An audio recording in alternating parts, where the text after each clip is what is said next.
So my name is Zach. I run the YouTube channel called JerryRigEverything, and I just passed 250,000 subscribers, so I figured it was high time that I do a Q&A to answer any questions that people might have. I did initiate the Q&A on Twitter, so if you're not following me over there, head over there, follow me, and then you can ask some questions for the next Q&A, whenever I decide to do that. The most popular question that I seem to get on YouTube and Twitter is this one. What smartphone do you use as your daily driver? So I've tried out a lot of different phones, and my current favorite is the Samsung. I have the Galaxy S7 Edge that I use as my daily driver. I'm not a huge fan of the Edge feature, to be honest with you. I prefer a flat screen phone like the Note 5. That one was fantastic. I did just buy the Note 7 to use as my daily driver as well. I bought a second one, not the one that I'm using in my tests. So we'll see how that goes. So I actually get a surprising number of questions about this as well. What color is your hair, and can you show us a photo of you with hair? So this is a picture of me with hair. This should be interesting. I'm at a construction site, and then here is another picture of me with hair. This is after I wrecked my truck. That's a story for another time. So is this the type of hair that you pictured me with? Let me know what you think down in the comments. But like I always say, you can't grow hair and brains at the same time. Is that right, Dad? That's exactly right. Great minds think alike. So why did you make your first video? So this happened about 4 years ago. I had a really old Jeep that broke down, and I'd never really worked on cars a whole lot at this point. And I went to a shop to ask them how much it was to fix, and they wanted $1,000 for it. And I was like, there's no way, this Jeep isn't even worth $1,000. So I jumped on good old YouTube and watched some videos on how to fix it, and I found one that had the exact same problem that my Jeep did. And I ended up fixing it for $80 instead of $1,000. So I messaged the guy who made the video, and I was like, thank you so much for helping me out. Like, why do you make videos? And so the channel that I watched was Brian's Mobile 1. So check him out. He is freaking awesome. But he responded back and he said, the reason that he makes videos is to decrease world suck, to make the world a better place. And I thought that was the coolest thing. And so, putting that in addition to the fact that you can make money with YouTube with the little ads that play in front of the videos, I was like, that is my dream job right there. So I started doing YouTube about 4 years ago, and it kind of just took off after that. I had about 2,000 subscribers my first year after making videos, and now we're sitting just over 250,000. So hard work and perseverance pays off. Do you do meetups? I have done some conferences in the past, not like meetups specifically, but I was in Ireland with Casey Neistat, What's Inside, Sean Duras, and so we hung out with some fans up there. And actually in October, I will be in LA here in the United States, and I'll be doing another conference called Vid Summit. I'll put a link for that information down in the video description if you're interested in that. But yeah, so if you're anywhere in California, come out and hang out with us at Vid Summit. There's going to be a bunch of other big YouTubers there as well. Do you have a job other than YouTube? Right now, I do not. YouTube is my main thing. It actually takes a surprising amount of time to make YouTube videos. Like a teardown, like with the HTC 10, that probably took 8 hours to film the video, tear it down, edit the video, do the voiceover and everything. So it really is a full-time job with full-time hours. I actually get a lot of this question as well. What is your favorite phone of the year durability-wise, and which phone is your worst? So if I had to pick, I'm actually planning on making a video about the durability of all the phones in 2016 at the end. I keep all of my phones that I do the durability tests on. And if I had to pick one right now, in the middle of the year, I think the HTC 10 is really rocking it as far as durability goes. And then the worst phone durability-wise, the Mi 5 was surprising the way that it broke. And then as far as poor quality of the phone, not to dig on LG G5 or anything, but that one, when they claim that the phone is metal and then it's not, it has a thick layer of plastic or primer around the surface, that was pretty disappointing. So those are probably my two least favorite phones. Do you plan on expanding your channel to more than just smartphones? Actually, I've been thinking about this a lot lately. I love doing repair videos on smartphones and durability tests, but it was actually really fun to go up to my grandpa's cabin and film that video about me getting rid of the mice problem.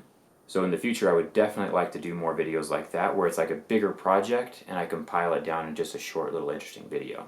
So be on the lookout for some more of those. How do you know how to tear down a new smartphone? Do you read instructions online, or do you proceed by guesses? It's actually a little bit of both. If I'm the first person ever to make a repair video on a particular smartphone, I'm going in totally blind. There's no guides or anything. Manufacturers actually don't like it when you get inside to repair your own smartphones. They kind of lose money from it. Plus, there aren't very many channels on YouTube that are doing teardown videos on cell phones. It's pretty much just me and iFixit and then a couple other smaller channels here and there.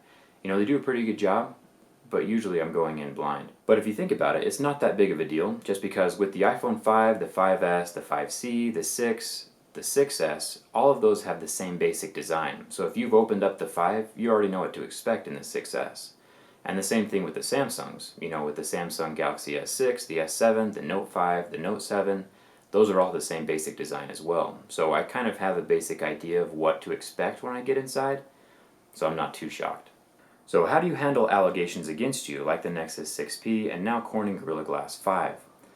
So, this is actually a good question. I am not a person that loves confrontation, so my favorite videos to make are my repair videos where there's a positive outcome, I'm showing people how to save money and fix their own stuff. That's what I really like to do. What shocked me a lot was the extreme amount of hate that I got for that first Nexus 6P video. I understand that my presentation was a little bit extreme in that video, so I ended up buying a second phone and doing a second test on it just to explain myself a little bit better. And that one went over a lot, smoother than the first one did. But just like the unrealistic amount of hate I got from the first one, people saying that I faked the test, that I was a liar, to go kill myself, nobody enjoys that stuff. With Gorilla Glass 5, it's not that big of a deal. Scratching is a very minor deal compared to the severe catastrophic damage that the Nexus 6P had. And I have no hard feelings towards the Note 7 at all. I actually bought a second Note 7 to use as my daily driver. I think Samsung is a fantastic company and Corning has done a great job with their glass. Shatter resistance is still a fantastic attribute, even if you do lose a little bit with the scratch resistance. Have you ever injured yourself while filming a durability test or teardown video? Not that I can remember. I do use a razor blade in a lot of my, teardowns and stuff, which probably isn't the smartest tool to use. But the only time I can remember stabbing myself is in one of my wood carving videos where I was carving out a ball in cage wood project. And I think towards the end of that video you can see some blood if you watch close enough. It might have been edited out during the time lapse, I'm not sure. But I definitely did cut my finger during that. The scar you see on my hand in most of my videos is actually when I was 8 years old working on a woodworking project. And that was way before I started, YouTube. So that scar is from a long time ago. Do tempered glass screen protectors help in case your phone drops? If so, how much? I love tempered glass screen protectors. They're a little bit harder to install when you have a curved screen like the Galaxy Note 7 or the S7 Edge, but the tempered glass really does add a layer of protection. It's kind of like body armor. If you're going paintballing and you have a plastic shield over your chest and you get hit with a paintball, you almost don't feel it because that impact is spread out over more area. Same thing with the tempered glass screen protector. If you drop your screen and it hits a rock or something, the impact is spread out over more area than just your glass screen of your phone. It has that shield in front of it. So tempered glass is definitely the way to go if you get a screen protector. With the curved screens, it's probably better to get one that wraps around the edge of the curve just so you can get that little bit of padding around the edges of it as well. Who is your favorite YouTube tech channel? Now this question is actually pretty hard to answer because there are so many awesome YouTube tech channels out there.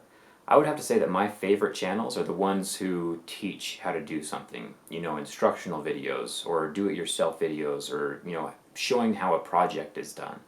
I went to college and I graduated from college, but one thing I hated was going to college that I was paying for, and my professors would pull up a YouTube video that they got for free to teach us what they were supposed to be teaching us. And I was like, why am I paying for this when I can just watch YouTube on my own? Anytime that I need to learn something, how to edit a video on Adobe Premiere or Photoshop, having a tutorial online is just so helpful. So those are the channels that I love the most. The instructional, do-it-yourself for free videos. If you have any more questions, leave them down in the comments below. I do answer questions quite often in the comments. After I post a video, I'm usually around for an hour or two just kind of responding and making sure that everything is going smoothly and all the questions have been answered. Thank you so much for watching and subscribing. I could not be doing all of these videos without you guys, my subscribers, coming back so often and watching every video that I make. You guys are awesome. I post most of my behind the scenes stuff on Instagram and Twitter. Those are where I'm most active. I do a little bit on Snapchat as well. So make sure you follow me on those.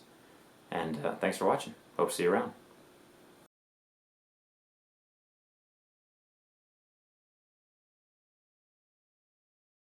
So here's another question I actually get a surprising amount of.